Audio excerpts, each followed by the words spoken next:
Hi. So in this video, I will start with the architectures by the Julio Claudians. Who were the Julio Claudians? So they were the first dynasty of emperors in the family line of Augustus. Here you have some of the dynasty of the first centuries of the empire. So this is the family line of Augustus going up to Julius Caesar. Then you see, encircled in red, all the names of the emperors of the line, starting from Augustus. So they totally were 5. After Augustus, we have Tiberius, then Caligula, then Claudius, and then Nero. So each of these emperors tried to imitate Augustus in his popular qualities, even if they were in some ways original and innovative. So they reflected this in any field of their rule and in building programs too. So let's start with Tiberius. So Tiberius followed as his successor Augustus, and he continued with the instructions left by Augustus not to undertake any expensive war. So his reign was mostly based on diplomacy than on military force, and so the empire reached an unprecedented peak of peace and prosperity. But he maintained a strict economy and spent little on grandiose building projects. So during the reign of Tiberius, followed several years of intrigue over the future succession. So, in the course of these intrigues, both Tiberius' son Drusus and his nephew Germanicus, who was the most favored to become his successor, died. So Tiberius, who was an indecisive ruler at the end, was so affected by his indecision that finally decided to retire in his holiday villa on the island of Capri and never returned to Rome, leaving in the hands of his Praetorian prefect, the commander of the imperial guards, the rule of the administration of the empire. He retired in his villa, called Villa Iovis, so titled to Jupiter, or Iovis, the god, and is an incredible example of imperial architecture. So it was on the cliff edge, which guaranteed both privacy and security for the emperor. He retired there, but continued in a way to have his courtiers there and his government. So, and this is the largest of the 12 villas that the emperor had on the island. These were mentioned by the historian Tacitus. And the entire complex spanned on several terraces on a different elevation, so on different levels of about 40 meters, covering some 7,000 square meters totally. Here you can see the ruins of the villa in Capri. So we have remaining 8 levels of walls and staircases. So these only in themselves hint the grandeur of the building. and how it could be in its time. So recent reconstruction have shown that the villa is a remarkable testament to the first century Roman architecture. So as you can see here, with all the display of concrete, so strong walls and arcades.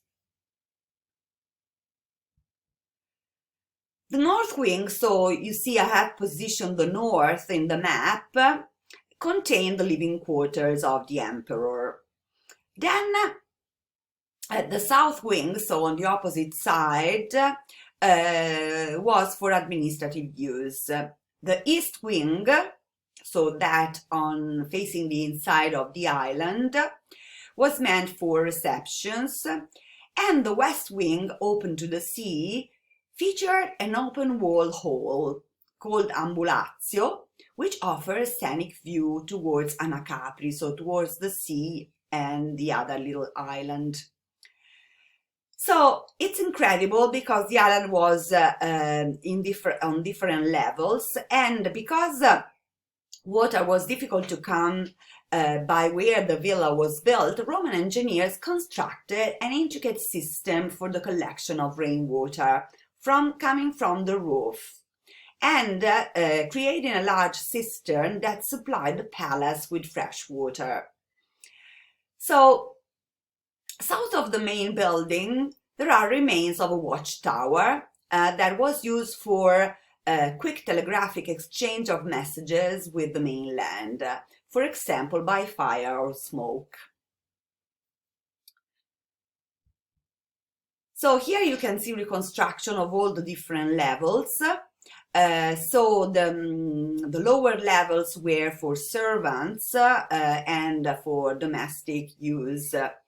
Then, so you can see the different sides of the building here.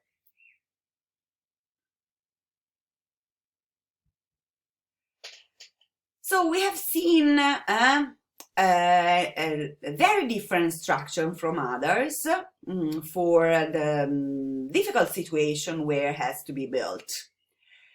Then, so imperial architecture was for propaganda, and so was for other forms of propaganda. Imperial portraits that were all around the provinces, that could be in sculptures, on gems, and especially on coins.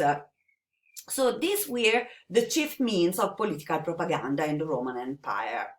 And all of the members of this family subscribe to the basic imperial image established by Augustus. So as a male, ageless, distant, but severe and serious ruler. So here we can see a portrait of Tiberius on the left, and portraits of Gaius Caligula, so the third emperor, where his father Germanicus and nephew of Tiberius on the reverse of this golden coin. So Caligula was the third emperor and was grandnephew of Tiberius, so the son of his nephew Germanicus. So there are few surviving sources on Caligula because his reign was very short. He was affected by sickness since he was a child, and then he was assassinated in 41 by his imperial guards. So the surviving sources describe Caligula as a noble and moderate ruler during the first 2 years of his rule. After this, the sources focus upon his cruelty, extravagance, sexual perversity, presenting him as an insane tyrant. So the reliability of some of these sources has been called into question.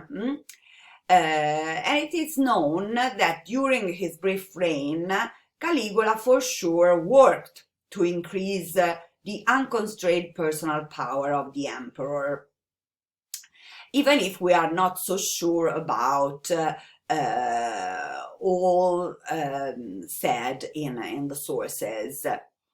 He directed much of his attention in ambitious construction projects and especially luxurious dwellings for himself. So here in the picture you can see the obelisk standing in the center of St. Peter's Square in the Vatican. And this obelisk was first brought from Egypt by Caligula, so transported by sea and erected in the middle of Rome. It was the centerpiece of a large racetrack in this area where the Vatican is today, because there used to be there a property of his mother, Agrippina the senior. And so it was the centerpiece of a large racetrack he built, known as the Circus of Gaius and Nero. So this is very extravagant, really. This is the hull of one of two ships recovered from Lake Nemi, that's in Lazio, during the 1930s. So these massive vessels served as an elaborate floating palace to the emperor. And you can see the dimension in the picture, seeing the person that's below one of them.